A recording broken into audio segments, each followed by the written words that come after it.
You're either a good guy or a bad guy. There is no in between. Hello, my wonderful viewers, and welcome to another episode of Betty Adams Overanalyzes. Today, we are going to take a look at Transformers EarthSpark, Stowaways, episodes somewhere between 21 and 24, depending on exactly how much money you are forking over to Paramount+. If you are not one of the good guys, agreeing with the good guys enthusiastically in every way on every point, you are apparently an evil, murdering psychopath.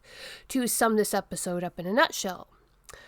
Problems. This episode has serious problems. Not the same way that Primetime did. No. More like the way the episode Home had. The problems range from simple characterization, where characters' attitudes and motivations swing wildly from scene to scene, let alone episode to episode, to pushing the show's already prominent homage tendency right off the board into rip-off territory, and some deeply disturbing moral issues with how good and evil are presented. On the other hand, there was one genuinely funny joke that actually got a laugh out of me. Not a snort, not a chuckle, a genuine laugh while I was watching, with just how self-aware and how genre-aware it was. Spoilers are coming up now, so if you don't want any spoilers, you can click away. While you are there, you can get yourself a copy of my book, Humans Are Weird, We Took a Vote, the second book in the series of short, absurd science fiction. First, I want to give a nod to our old friend, that shirt. That shirt that took up so much of my time in analysis and what dwells within. That shirt is becoming a symbol of the bad writing in this show for me. We know that the boy has other shirts. We know that the animators have made other shirt models. Why is Robbie wearing that shirt again? And why did the sleeve suddenly grow back? I begin to think that someone on the animation board just likes long-sleeved half button-up shirts. Seriously though, that off-white long-sleeve 3-button at the collar shirt was the same shirt he wore when he got injured and the same shirt he wore down into the caves. While it is of course possible that he owns more than one of the same shirt, that's not the kind of shirt you usually have multiples of, and there is no need to. We know the show has other shirt models for him. It is a small thing, but it was something that bothered me, and in all seriousness, it has started to stand for the bad writing in this show in my mind.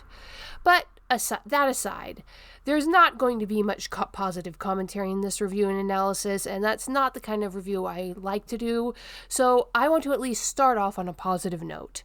There was one good joke in this episode. The joke was funny in of itself, a nice bit of physical humor, very self-aware of the genre, and very self-aware of the suspension of disbelief that all Transformers cartoons ask of the audience, and more specifically the suspension of disbelief that this show is asking.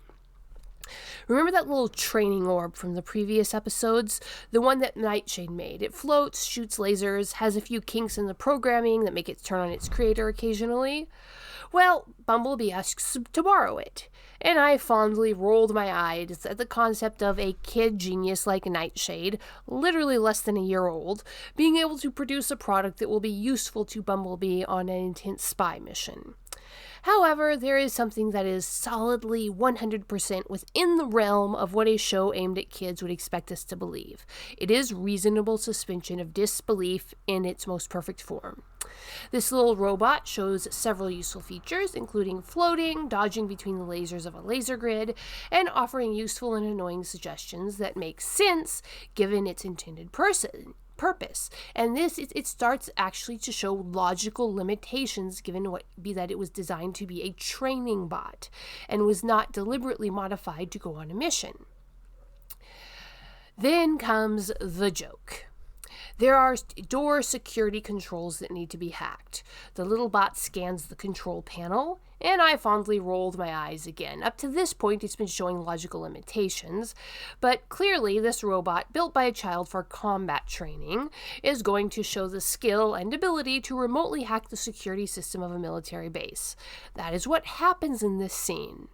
Once you have used a light beam to scan a control panel, you hack the panel wirelessly. It might take some time, but it works every time. That's just how the meme works. That's how the trope works. So the little robot bot scans the light beam, rears back, and headbutts the panel. Maybe it's not as funny as I thought it was at the time, but I still get a chuckle out of it.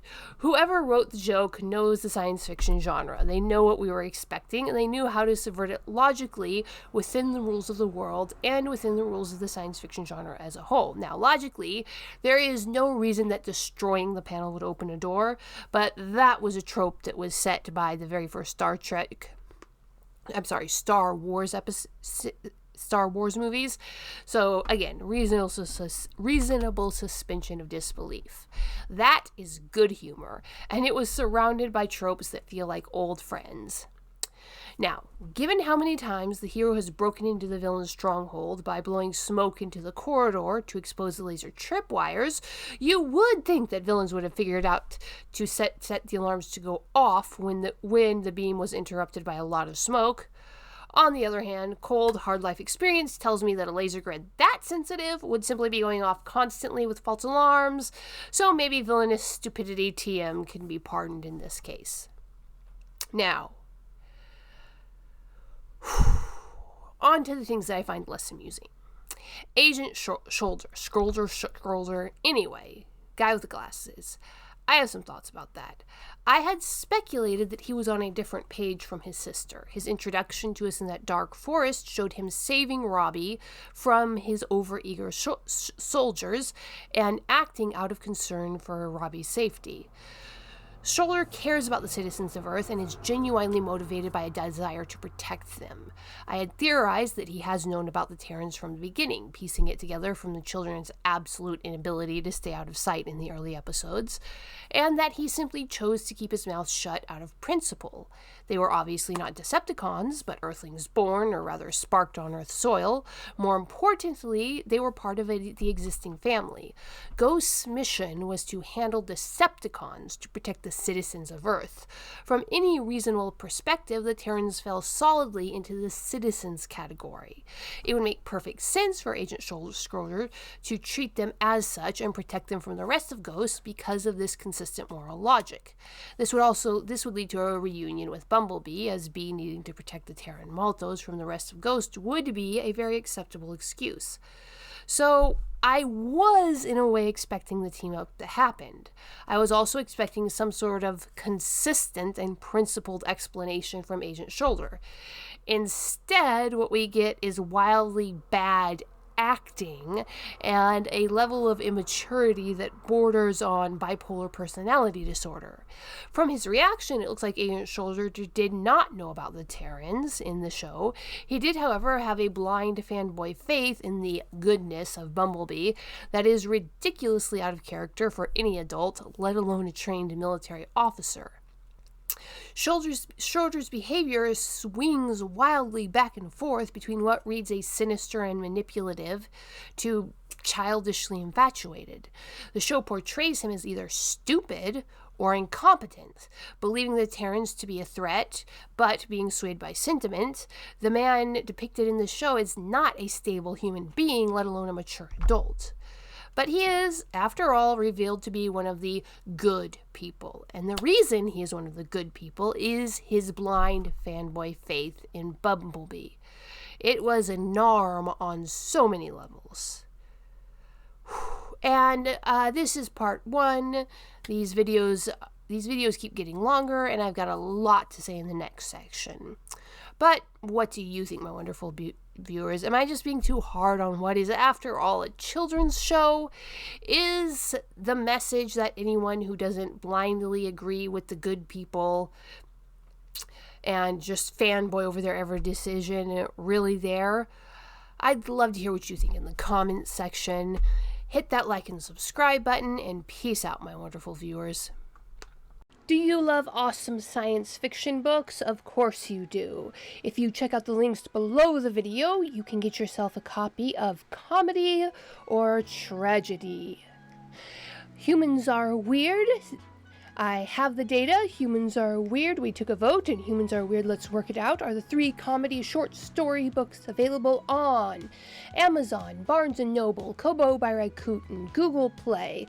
There's even some copies at Powell's Books, the famous used bookstore in Portland, Oregon. Dying Embers, dragons, aliens, and things that go boom in the night, and soon Flying Sparks. More dramatic, traditional science fiction novels are also available at Amazon. Flying Sparks is still in the pre-order page. If you want a copy, you can email me by contacting the website to pre-order yourself a copy. It's still being edited. So check out the links below the video to get yourself a copy of some wonderful science fiction.